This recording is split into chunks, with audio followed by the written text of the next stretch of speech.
The pen was heavier than it should have been, and the man watching her sign it was the most feared name on the coast.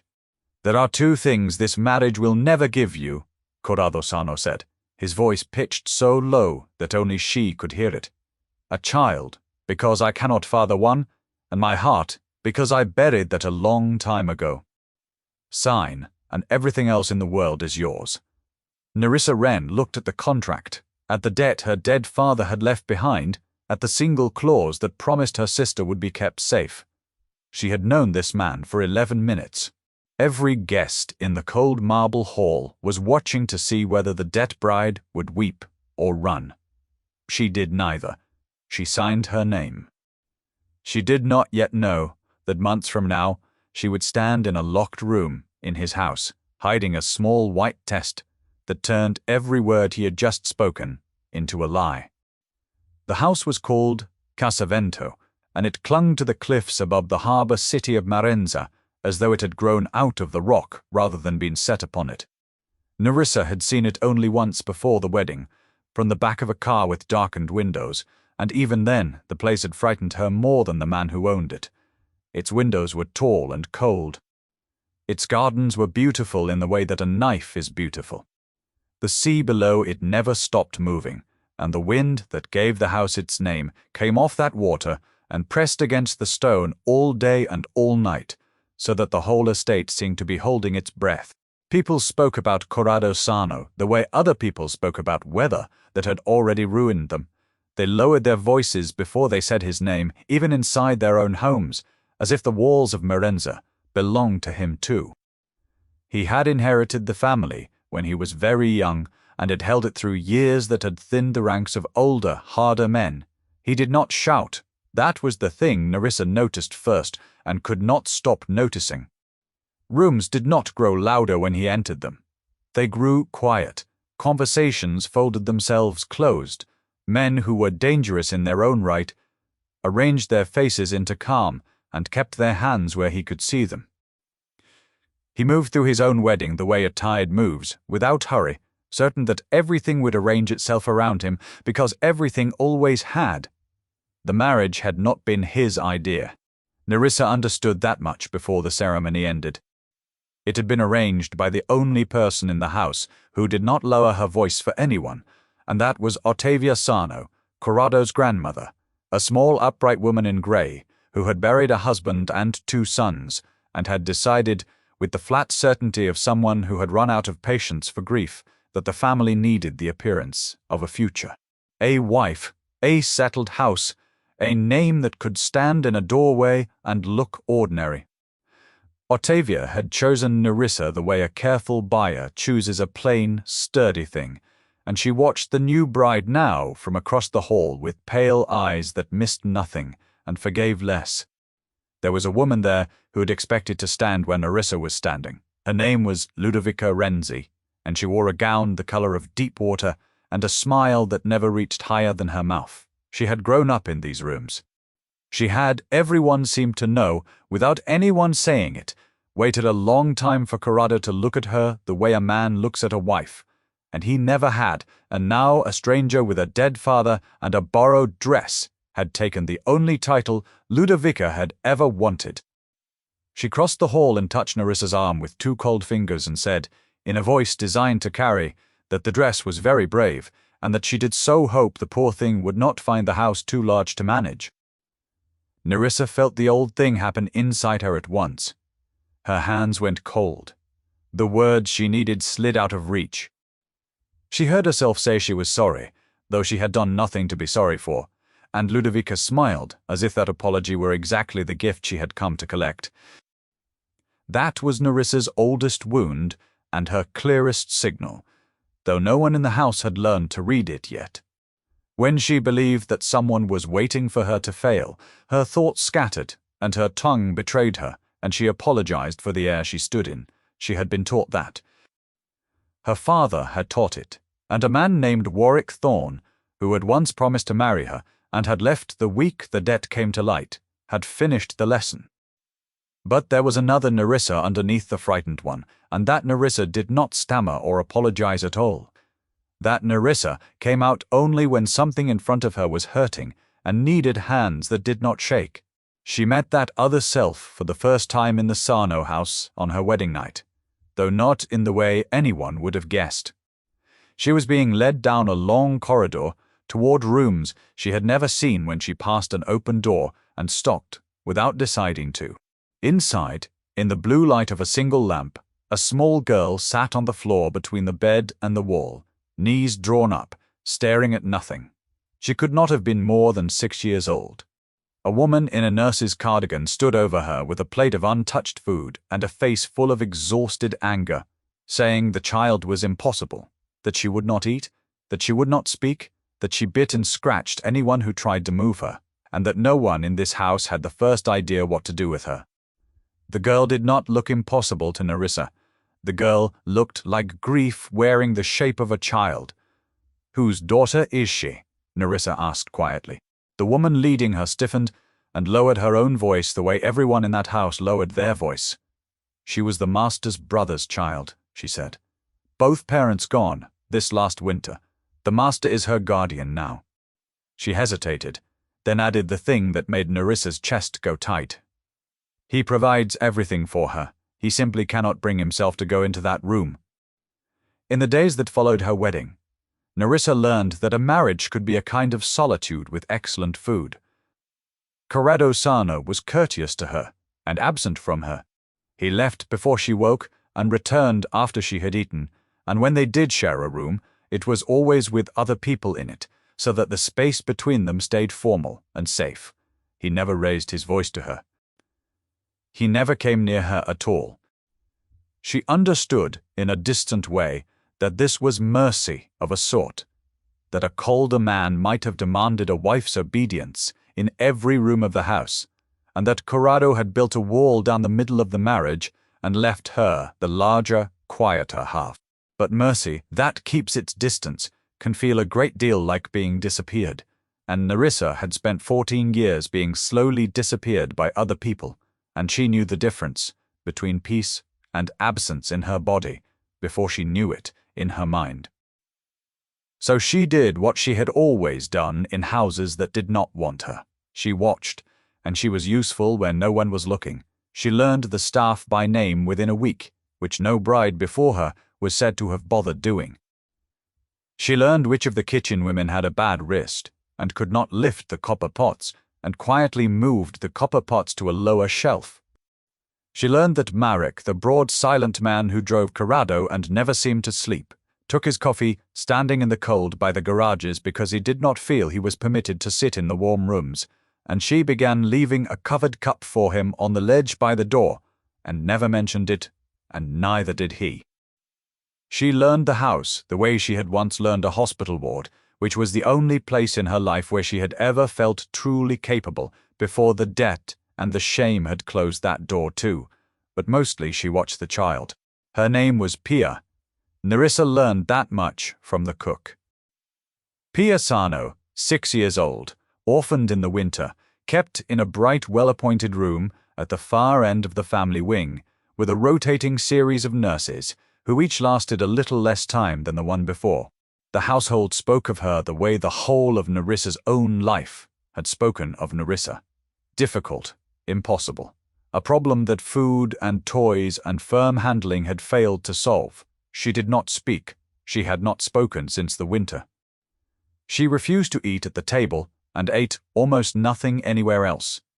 She flinched from hands and screamed at raised voices and had twice hurt the people sent to manage her, and each time the story was told the same way, as proof that something in the girl was broken past mending. Nerissa did not go into the room. That was the first thing she understood. Everyone who had failed with Pia had begun by going into the room, by crossing to her, by reaching for her, by deciding what the child needed, and then applying it. So, Nerissa did none of that.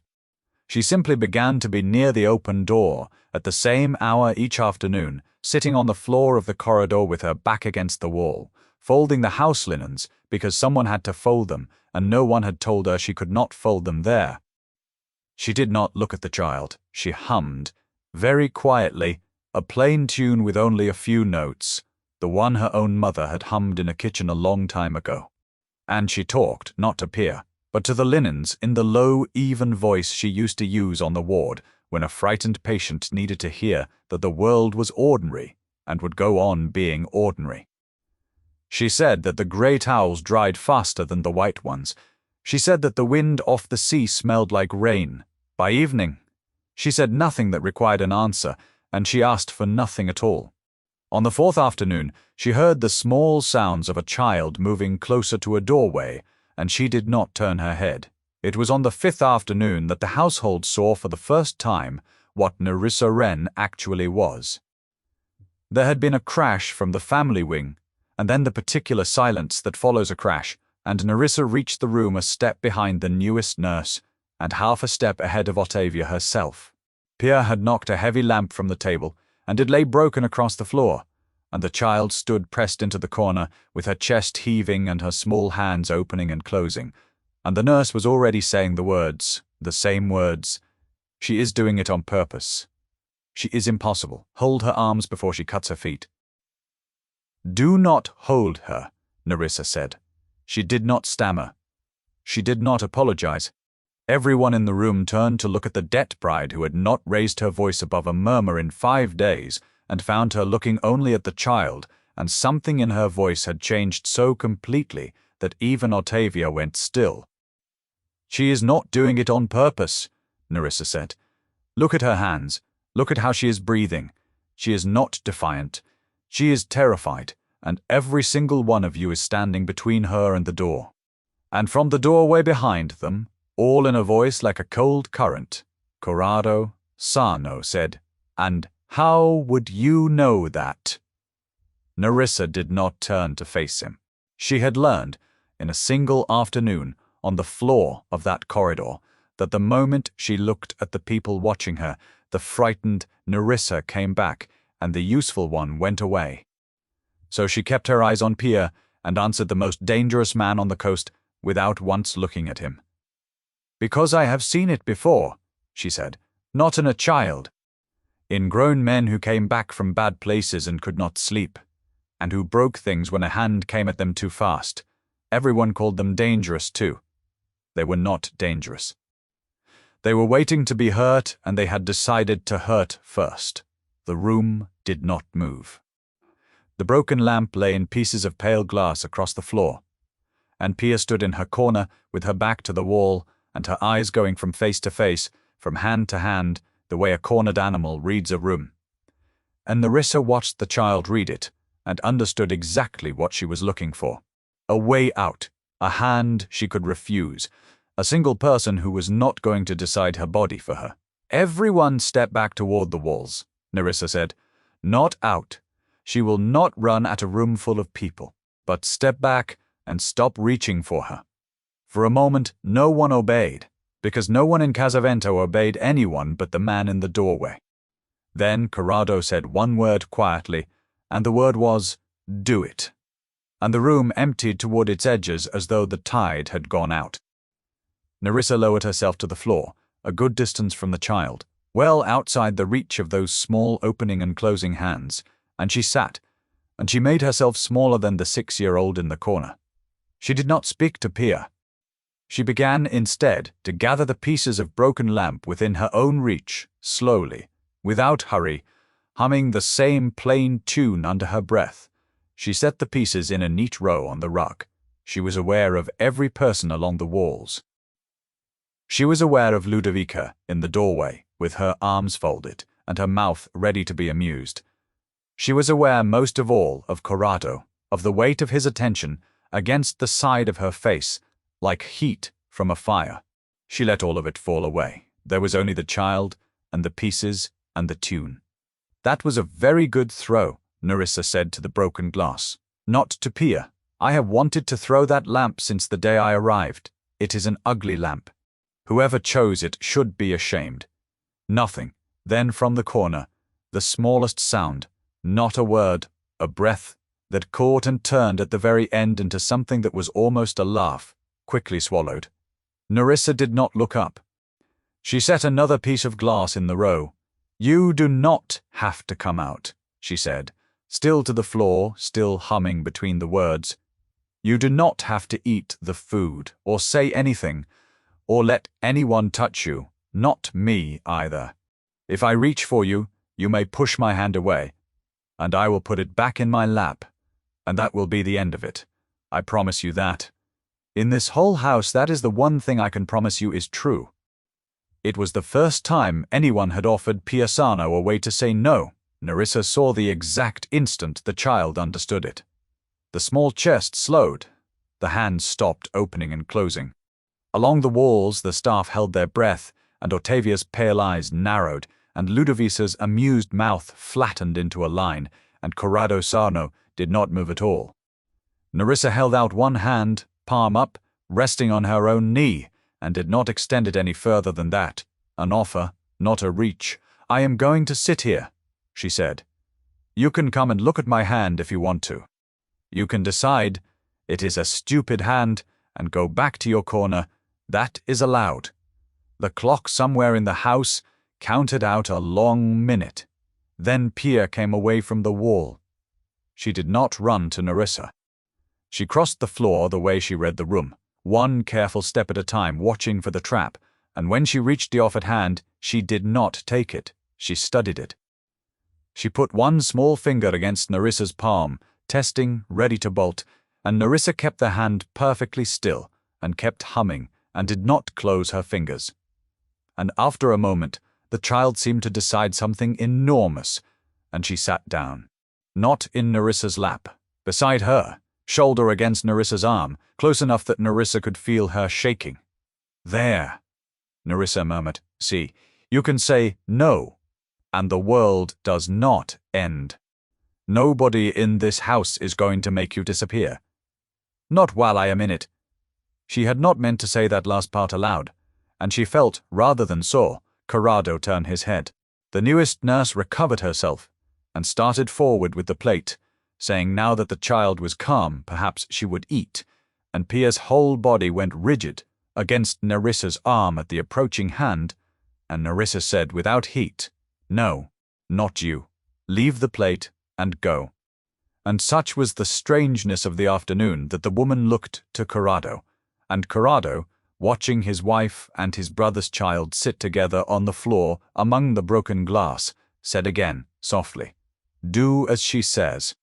When it was over, when Pia had eaten 3 small bites of bread from a plate Nerissa held on her own knee, the household began quietly to leave, uncertain what it had witnessed. Ludovica went first, and the look she gave Nerissa on her way out was no longer amused.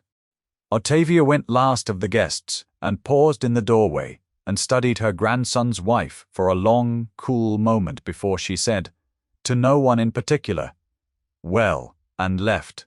Corrado remained. He crossed the room and crouched a careful distance away, the first time Nerissa had seen him lower himself for anything, and he looked at the child, leaning into the side of a woman he had married for the sake of a debt. "Pia," he said.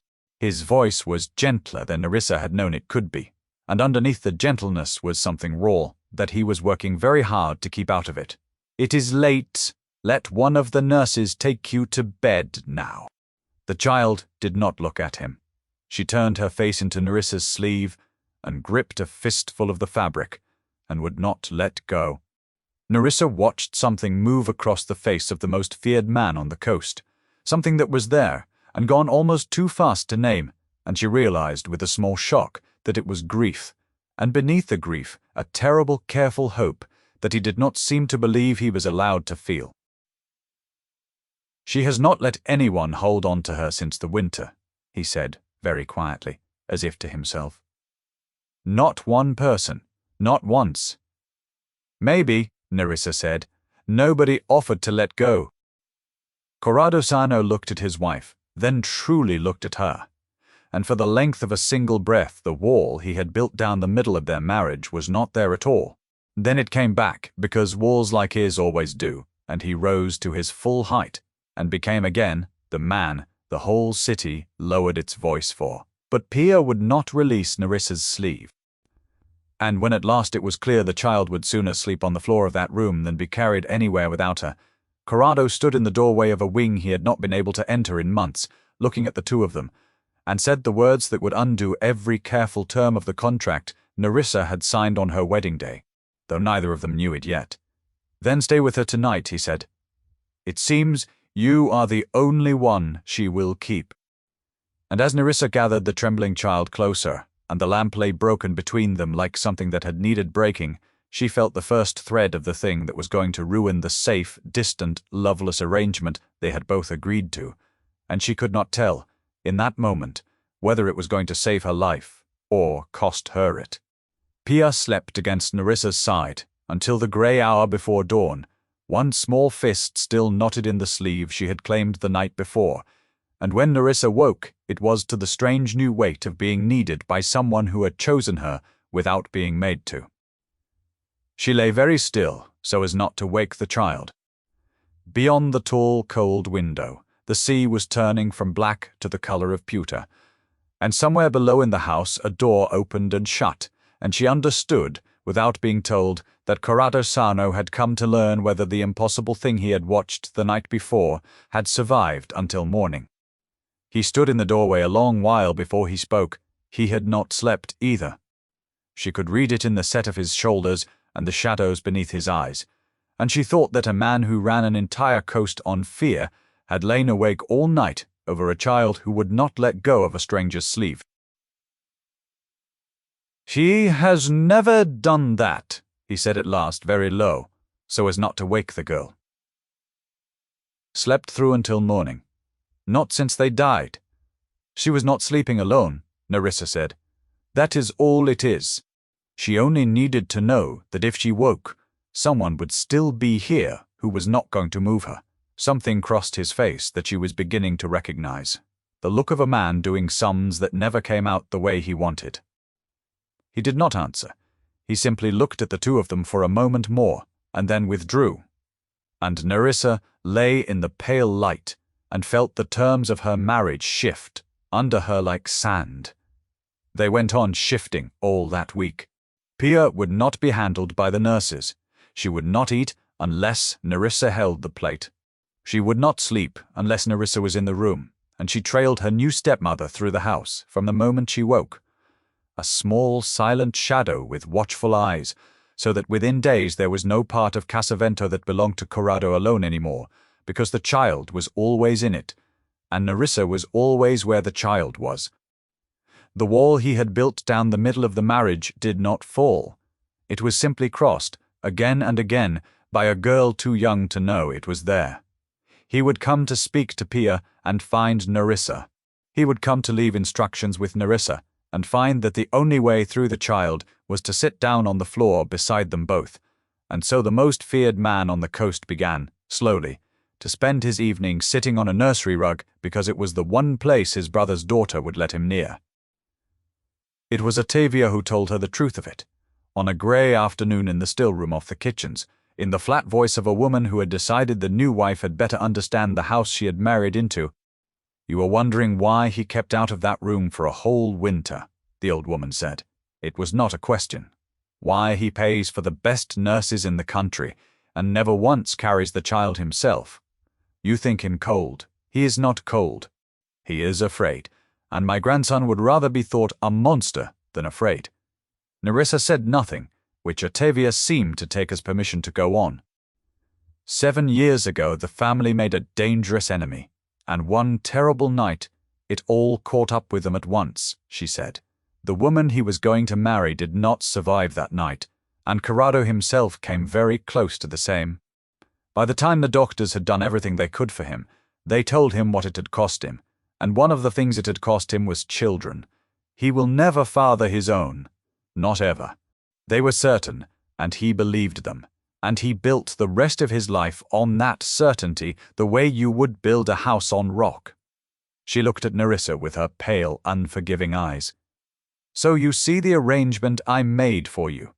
A marriage that asks nothing of you but your name and your patience. He will not come to your bed, because in his mind there is no future to make there. He married you for the look of a family he does not believe he can ever truly have. And now his brother's child has crawled into the lap of the wife he chose, precisely because he expected to feel nothing for her, and I think it is breaking something in him that has been frozen for 7 years.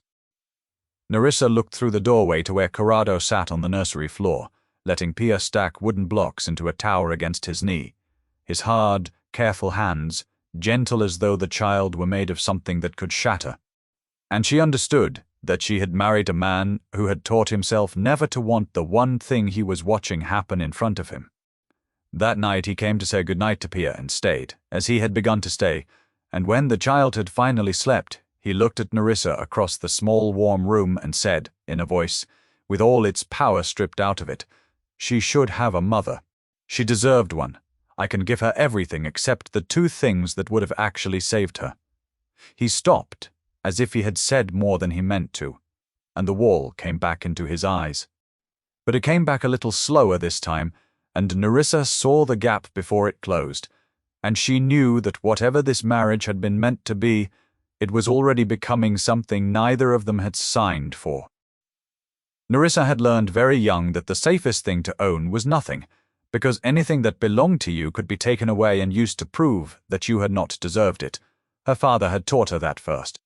He had been a charming man and a failing one, a man who borrowed against tomorrow until there were no more tomorrows to borrow against, and when the borrowing finally led him to the Sarno family, it had led all of them there. He had died still explaining that it was not his fault, that the market had turned, that a better daughter would have understood the pressure he was under, and Nerissa had held his hand at the end and apologized to him for things she had not done, because by then apologizing was simply the sound she made when a man was disappointed in her. Warwick Thorne had finished what her father began. He had been going to marry her, back when the family still looked respectable, and he had spent 3 years teaching her that her instincts were embarrassing, that she felt too much, that she made ordinary evenings into scenes, that she would be nothing without a steadier person to manage her. She had believed him, because he said it so calmly, and calm sounds like truth when you are young and frightened. Then the debt came to light, and the respectable family turned out to be a sinking one, and Warwick had discovered overnight that he could not possibly tie his future to such instability, and he had left her with an apology of his own, the only kind he ever gave, which was to say that he was sorry she had made it necessary for him to go. The strange thing, the thing she had never been able to explain to anyone, was that she had never once felt like a failure on a hospital ward. She had trained as a nurse in the years before everything fell, and in those bright, hard rooms full of frightened people, she had been someone else entirely. Her hands did not shake there, her voice did not fail. She had known what a body needed, and she had given it without apologizing for a single thing, and she had lost that too, when the family disgrace made her name a liability and the position quietly disappeared. She had told herself she did not miss it. She had been lying, so she should have known she was in danger. The afternoon she found the old infirmary. It was at the far end of the east wing, past rooms no one used, a long, low chamber that had clearly once been the estate's own sickroom, in the days when great houses expected to bury their own and mend their own without letting the outside world see. It had a stone sink and tall cabinets and a bank of windows facing the sea, and it had been shut up and forgotten for years, the sheets over the furniture gone grey with dust. Nerissa stood in the doorway and felt something in her chest come awake that she had put to sleep on purpose. She began to clean it. She told herself it was for Pia, who had scraped a knee and needed somewhere better than a nursery floor to be tended. And there was truth in that, but it was not the whole truth. The whole truth was that she wiped down the stone sink and scrubbed the windows until the sea came through them clean, and she felt, for the first time in years, like a person who was good at something. She found a locked drawer in the largest cabinet and did not force it. She began to make a list of what the room would need to be useful again. And in a folded cloth at the bottom of her own small trunk, the only thing she had brought into the marriage that was truly hers, she kept a growing account of the money Corrado paid her, as his wife, every coin of which she was setting aside untouched, because she had one purpose in this house that belonged to no one but herself. And that purpose was her sister. Lynette was 19, and away at her studies, and did not know the whole of what her sister had done to keep her there. That was the point. Nerissa wrote to her every week and let her believe the marriage was a good match and a soft landing, and she counted her wages in the folded cloth, and she promised herself that whatever else this arrangement cost her, it would buy Linnet a life that no man could ever hold as collateral. Let the debt fall on Nerissa. Let her be the one who was traded. Linnet would be free, and free was a thing Nerissa had never once been. And if she could give it to the one person she loved without condition, then the whole bargain would have been worth its price.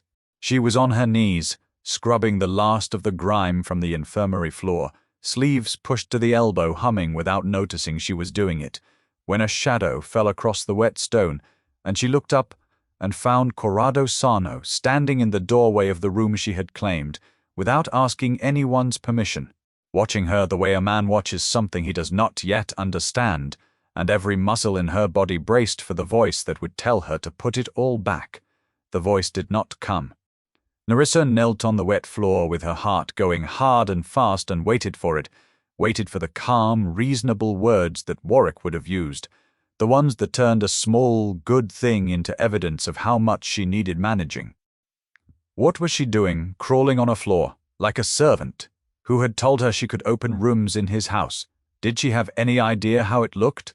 She had the whole speech ready, because she had heard versions of it her entire life, and her mouth was already forming the apology that always came first. Instead, Corrado stepped into the room, looked slowly at the clean windows and the scrubbed sink and the list in her handwriting on the cabinet, and said, "What do you need for it?"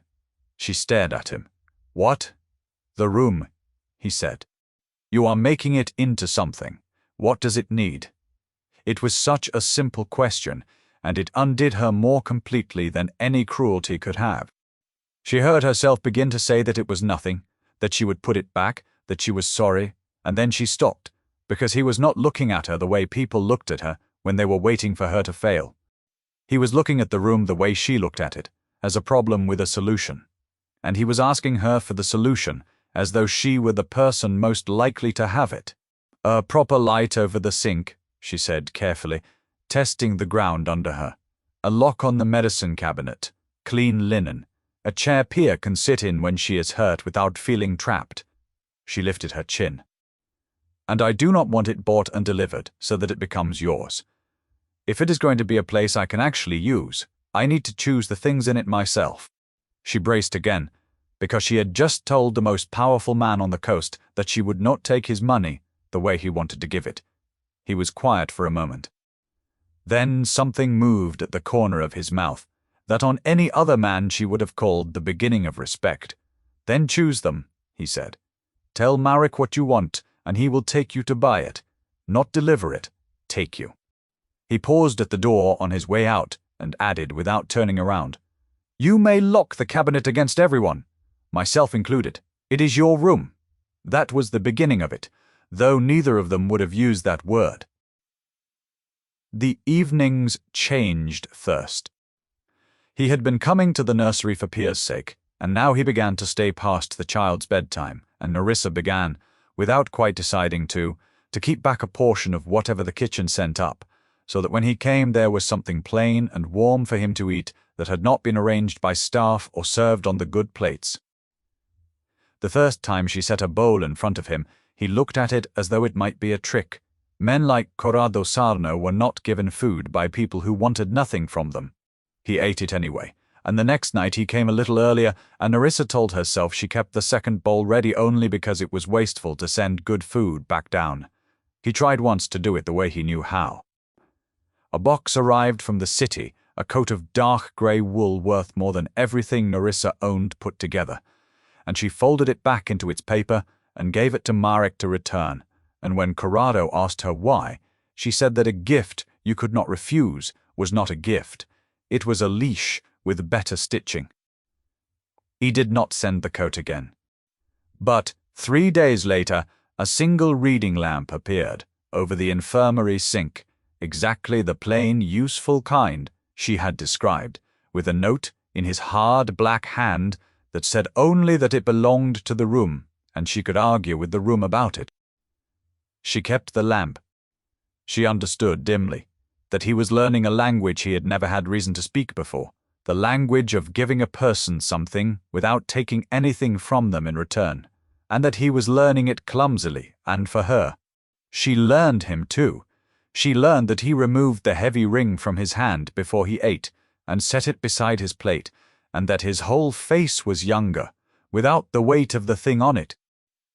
She learned that he read every letter twice, and slept perhaps 4 hours, and disliked being thanked.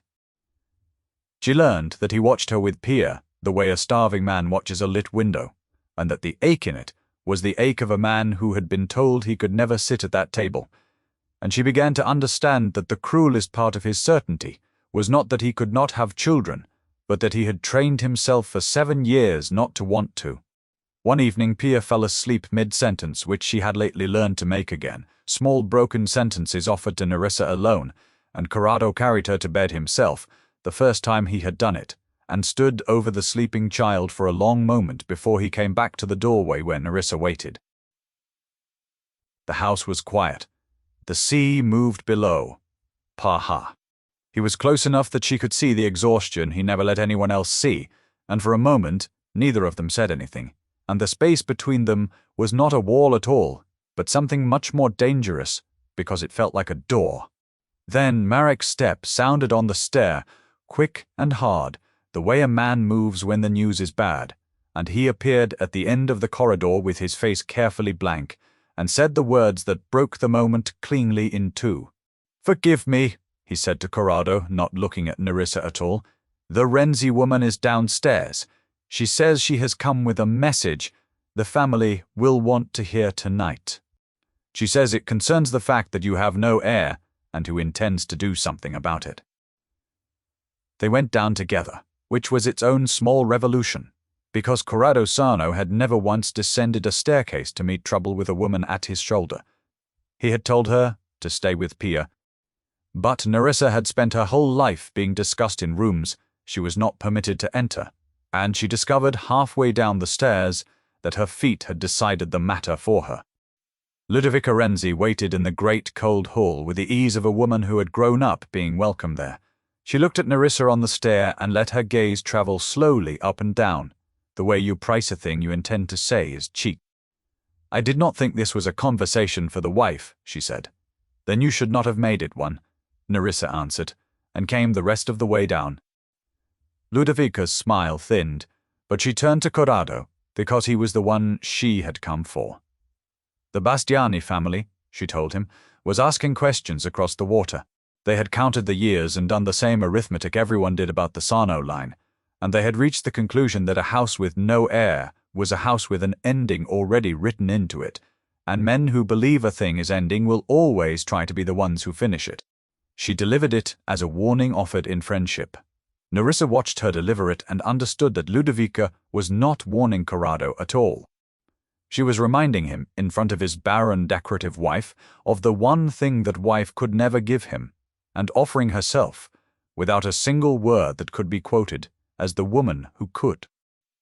"You have always been thorough," Corrado said, in a voice that gave her nothing. "I am fond of this family," Ludovica said. "I would hate to see it undone by sentiment, or by a poor choice of wife." She let that sit, and then she reached into the fur at her collar and produced the small knife she had been saving and slid it in, smiling. "I did wonder about her, so I made some inquiries. Did you know your wife was very nearly married, before a man named Warwick Thorne? He speaks about her still, not kindly. He says she is the sort of woman who ruins things and then weeps about it afterward. I only mention it because a man in your position should know what he has brought under his roof." Nerissa felt the old cold climb her arms. She felt the apology rise in her throat, the reflex of a lifetime, the need to make herself smaller before someone else did it for her. She heard Warwick's voice inside the words, calm and reasonable, ruins things, and then weeps about it, and for one terrible second she was 19 again and believing it.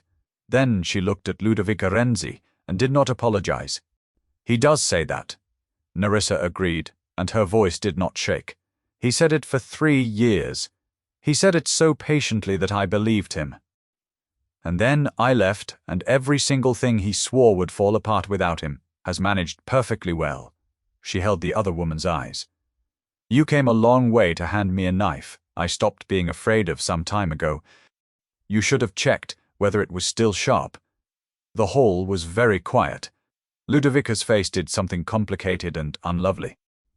And Corrado Sano, who had watched the whole exchange without moving, said in the mild tone that everyone on the coast had learned to fear most. Thank you for the warning about the Bastiani. Marek will see you out. Do not bring me news of my wife again. I find I already know her better than you do. Ludovica left, but she had planted her seed, and the seed had a name, and it did not stay buried long. Warwick Thorne found Nerissa 3 days later in the city, while Marek was loading the boxes she had chosen for the infirmary into the car. He stepped out of a doorway, as though it were chance, though nothing about Warwick had ever been chance, and he said her name in the warm, sorrowful way he had always used just before he made her feel like a disaster. He had heard about her marriage. He was worried about her. He said a man like Sarno, a girl like her, so easily overwhelmed. He only wanted to know she was all right. He stood too close and spoke too softly, and every sentence was a small hook fishing for the frightened girl who used to live inside her. She felt the girl stir. She did not let her answer. I am not overwhelmed, Warwick, she said. I am busy. You are standing in front of the car. And when he reached, the way he always used to take her arm and steer her, Marek was simply there between them, enormous and unhurried. And Warwick's hand closed on nothing, and something in his face curdled when he understood that the small, manageable girl he had come to collect had married a house that would never let a man like him put a hand on her. Without leave. Nerissa did not tell Corrado. She did not need to, Marek told him, because Marek told him everything that mattered. And that night Corrado came to the nursery earlier than usual and stood at the window a long time before he spoke. He touched you, he said finally. He tried. Give me his name in full and where to find him. His voice was very even. That was how she knew it. Was not even at all. No, Nerissa said. She crossed to him. You do not get to make him disappear. That is his way of loving people, Warwick's, deciding what they need and removing everything else. I did not leave one man who ran my life to be protected by another one who does the same thing with more men and better cars. She saw the words, land. He is nothing now. Let him stay nothing. Corrado looked at her for a long moment, and the jealousy was there in him, raw and undisguised, and beneath it, something he clearly did not have a word for, because no one had ever taught him the word by making him safe enough to need it. You should let me be angry on your behalf, he said quietly. No one ever has been. You are allowed to be angry, Nerissa said. You are not allowed to be him. And she watched the most feared man on the coast take that correction from her and impossibly obey it, and she understood in that moment that she was no longer only tolerating this marriage. She was, against every intention she had walked into the cold hall with, beginning to love the man in it, and that was the most dangerous thing that had happened to her yet. The storm that changed everything did not come from the sea. It came from inside the house on an ordinary night, when Pia woke screaming from a dream about the winter and could not be reached. She had been so much better. That was almost the worst of it. She had begun to speak in whole sentences and to sleep the night through, and everyone had let themselves believe the winter was behind her, and then some ordinary thing, a slammed door, a certain grey light had pulled her straight back down into it, and she thrashed in her bed with her eyes open. Corrado reached her first and did the only thing his life had ever taught him to do with chaos, which was to try to command it. He said her name in the voice that stopped grown men across the water. He told her she was safe, that she must be calm, that nothing could hurt her here, and every word was true, and every word made it worse, because the child could not hear the meaning, only the force, and the force was one more large certain thing looming over her in the dark. Corrado Nerissa touched his arm. You are making the room bigger than she is. Get down. He turned on her, and for one instant she saw how much it cost him, how deeply his whole self resisted the instruction. And then, because it was Nerissa, and because he had been learning all these weeks to hand her the thing he did not know how to hold, he lowered himself to the floor beside his brother's child, a man who had knelt for nothing in longer than anyone in that house could remember, and he put himself at her level, and he waited. "Now be small with me," Nerissa murmured. She sat on Pia's other side, close but not touching, and she began the plain few notes of the old tune, and she let her own breathing go slow and deep and obvious, the way she had learned to on the ward, so that a frightened body had something steady to borrow. "We do not chase her," she said softly to Corrado. "We become the quietest thing in the room, and we let her find her way back to us. Put your hand flat on the floor, not on her. Just where she can see it is not going to grab her." He put his hand on the floor.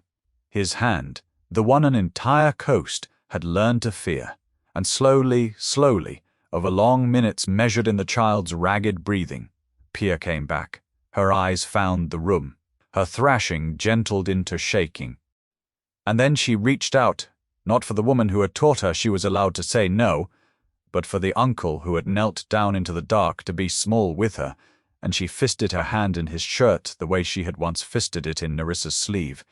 And Corrado Sano made a sound Nerissa had never heard from him, low and broken and astonished, and gathered the child against his chest, as if she were the only warm thing in the world. They stayed on the floor a long time after Pia slept. The house was silent. The sea moved below. And Corrado looked at Nerissa across the sleeping child and said the thing he had never once let himself say, in a voice stripped down to the man underneath the name. "I have spent 7 years believing I had nothing left to give a child," he said. "I built everything I am on that. And you walked into my house and taught the two of us how to sit on a floor, and I do not know who I am supposed to be now that the wall is down." He looked at her as though she were both the answer and the danger. "I did not think I could want anything again.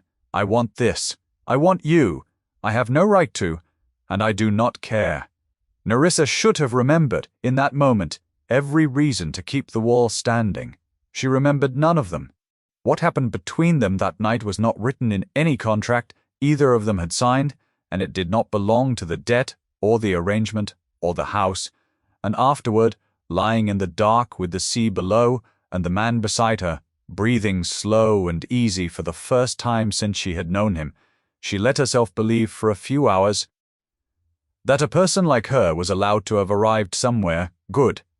Neither of them thought there was anything to fear from it. That was the terrible mercy of his certainty. He had been told 7 years ago that nothing could come of him, and he had believed it so completely that he had stopped treating it as a risk, and Nerissa had believed it too. Because he had, and so a thing everyone in that house had sworn was impossible, began quietly, in the dark, to become true. She did not understand it for weeks. She was tired in a way that sleep did not mend. Ordinary smells turned her stomach. She told herself it was the strain, the Bastiani, the endless careful work of loving a dangerous man, and then one grey morning, the arithmetic she had been refusing to do finished itself without her permission, and her whole body went cold and still. She bought the test in the city, alone, having told Maddock she needed an hour to herself. She took it back to Casavento, hidden at the bottom of a bag of ordinary things, and she locked herself in the small bathroom off the infirmary, the one room in that whole vast house with a door that was truly hers, and she sat on the cold floor with her back against the door and waited, and when she finally made herself look, the small white test told her the one thing the entire foundation of her marriage had been built on being impossible. She was carrying the child of a man who could not have children. For a long time, she did not move. She thought of his face when he had said he had nothing left to give. She thought of the Bastiani across the water, counting the years, deciding the Sano line was an ending they could hasten, and she understood with sickening clarity that an heir was not a joy in this house. An heir was a target painted on a living body. She thought of how he had reached to make Warwick disappear over a touched arm, and she tried to imagine his face when he learned that the certainty he had built his entire self upon was a lie, and that the proof of it was growing inside the wife he had married precisely because he believed she was safe. And Nerissa Wren, who had spent a lifetime apologizing for things she had not done, did the only thing that felt like protection. She wrapped the small white test in a cloth, and she hid it at the very bottom of the folded account meant for her sister's freedom, and she told no one at all. She kept the secret for 9 days, and every one of them cost her something. She learned how much of a marriage is made of the small truths you trade across a table, because she could no longer trade them. Corrado, who read every letter twice and slept 4 hours and missed nothing, began to feel her holding a distance she could not explain. And being the man he was, he did not ask her what was wrong. He watched, and he made his own arithmetic, and his arithmetic was built out of 7 years of expecting to be left, and it reached the wrong answer with terrible confidence. The end came on a night the Bastiani made their move. It was nothing Nerissa saw. It happened across the water and in dark rooms and over telephones, and all she knew was that the house changed in an afternoon, that the number of hard, quiet men doubled, that Marek stopped smiling even the little he ever did, and that Corrado came to her at dusk, with his coat already on, and his face closed all the way to the bone. "You are leaving tonight," he said. "Marek will take you and Pierre to the house in the mountains. You will stay there until this is finished. It is arranged." Nerissa stood very still. "You did not ask me. There is nothing to ask." He was already turning. "They know you are my wife. That makes you the shortest path to me. I will not have you where they can reach you. Pack nothing. Everything you need is already there." And there it was. The thing she had feared, without ever quite letting herself name it. Not cruelty. He was not being cruel. He believed with his whole heart that he was saving her, and that was exactly what made it unbearable, because it was the precise shape of every cage she had ever been kept in. Her father, who traded her for his own survival and called it providing. Warwick, who ran her life down to the smallest choice and called it caring.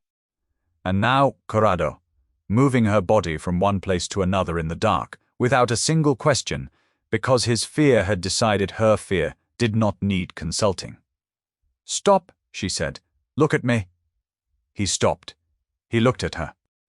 And she saw that he was braced, that some part of him had been waiting all 9 days for her to leave, and had decided that if she was going to leave, he would at least get to be the one who put her somewhere safe first. "You watched me kneel on a floor and refuse to grab a terrified child," Nerissa said, and her voice was steady even as everything under it broke. "You watched me wait at the edge of a room until she chose to come to me. You called it the truest thing you had ever seen. And now, the first time you are truly afraid, you pick me up like a parcel and post me to the mountains, and you cannot even hear that you are doing the one thing I told you would end this. This is different." His jaw was iron. "This is your life. It is always different," she said. "That is what every man who ever ran my life said. Their reason was always special. Their fear was always the exception. Warwick had a special reason too. My father had a special reason." She watched him flinch, and she did not stop, because she had never in her life been able to say this, and she might never be able to again. "You are not saving me, Corrado. You are managing me, and I would rather stand in front of the Bastiani myself than be kept safe by another man who cannot tell the difference between protecting a person and owning her." For a moment, neither of them breathed. "What do you want?" he said at last, and his voice had gone quiet and dangerous the way it did when he was hurt, and would rather have been anything else. "I want to be asked," she said. "I want to be a person you decide things with, not a thing you decide about, and since you cannot do that even now, even after everything, then I want to leave. Not to the mountains, away, on my own." "No?" It cracked out of him before he could stop it. She flinched. He saw her flinch, saw her body brace itself the way it had braced for Warwick, and she watched the horror of it move through him, watched him understand exactly what she had just seen in him. He stepped back, he closed his eyes.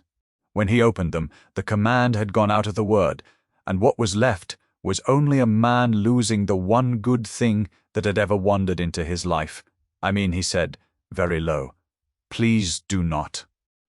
But she was already gone somewhere inside herself where he could not reach, to the cold, clear place that had kept her alive through 14 years of being disappeared.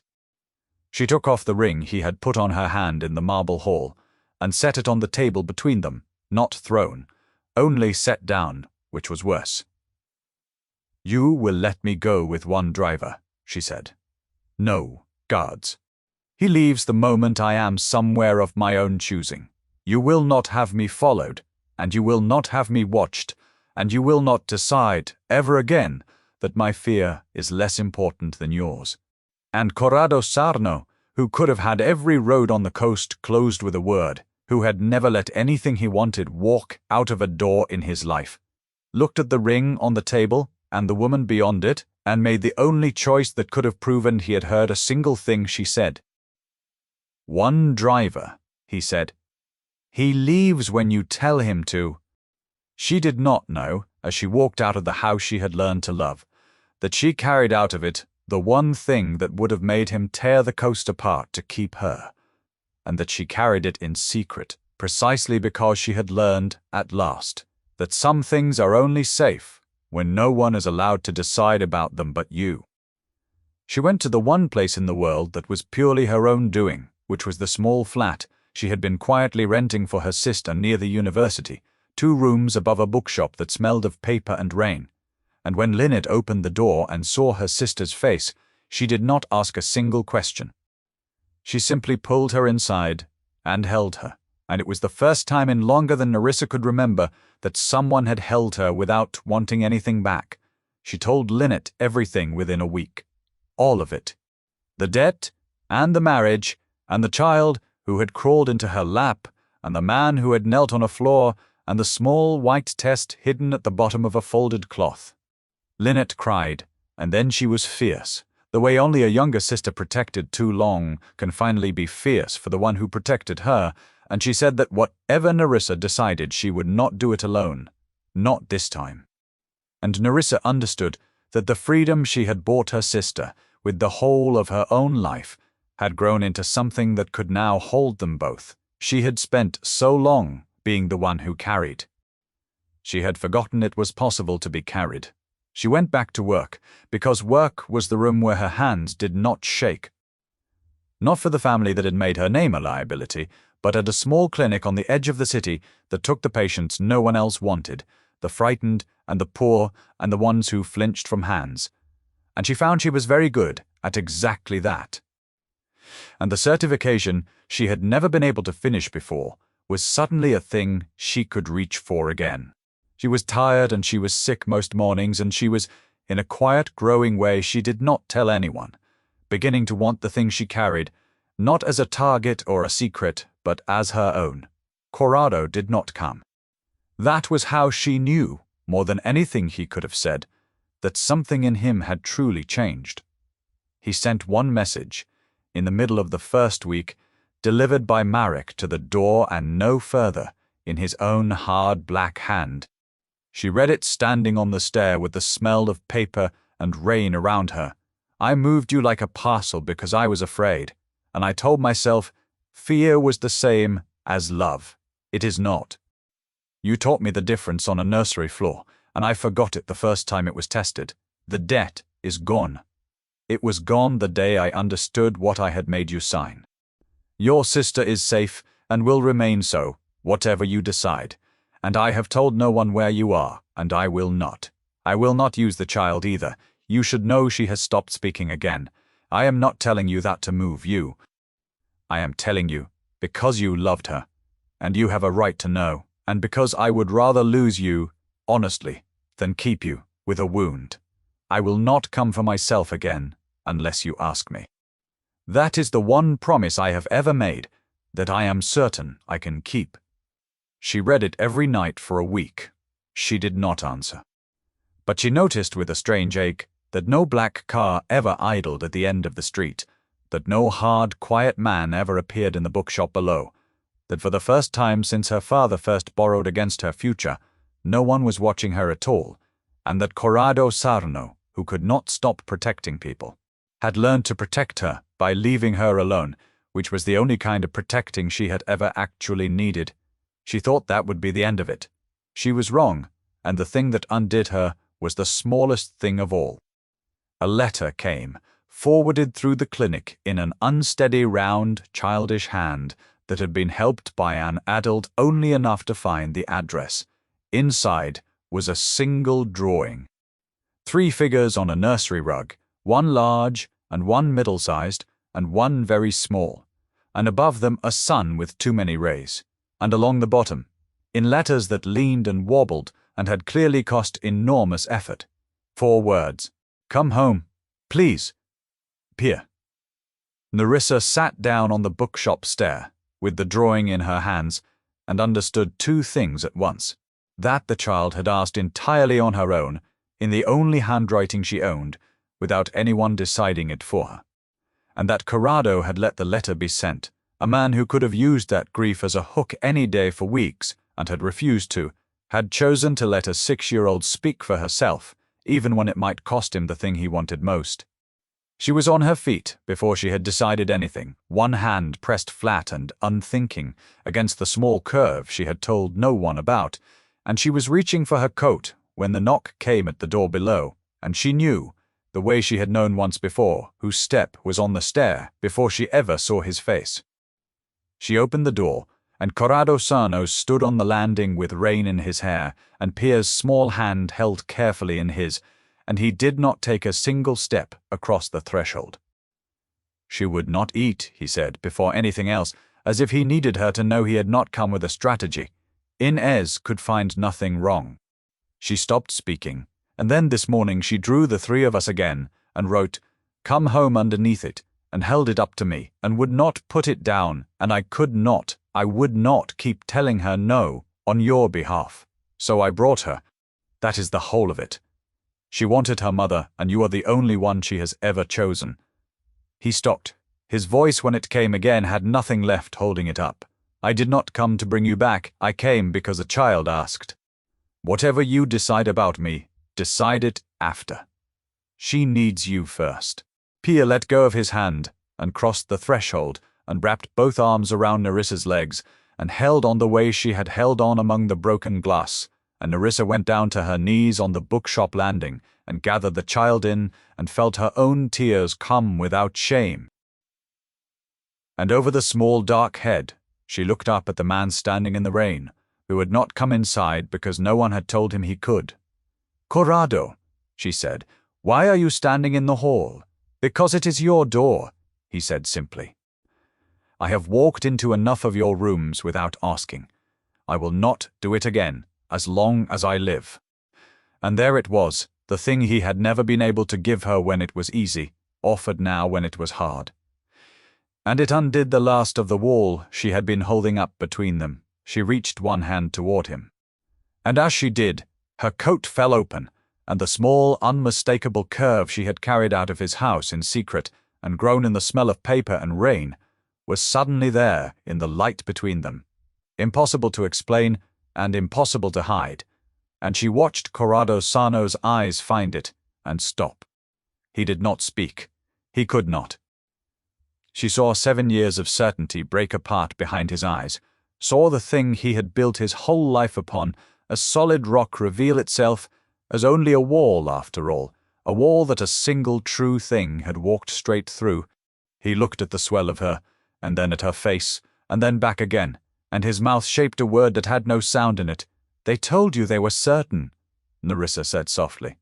"They were only nearly certain." "No one ever gave the nearly a chance." Her voice trembled.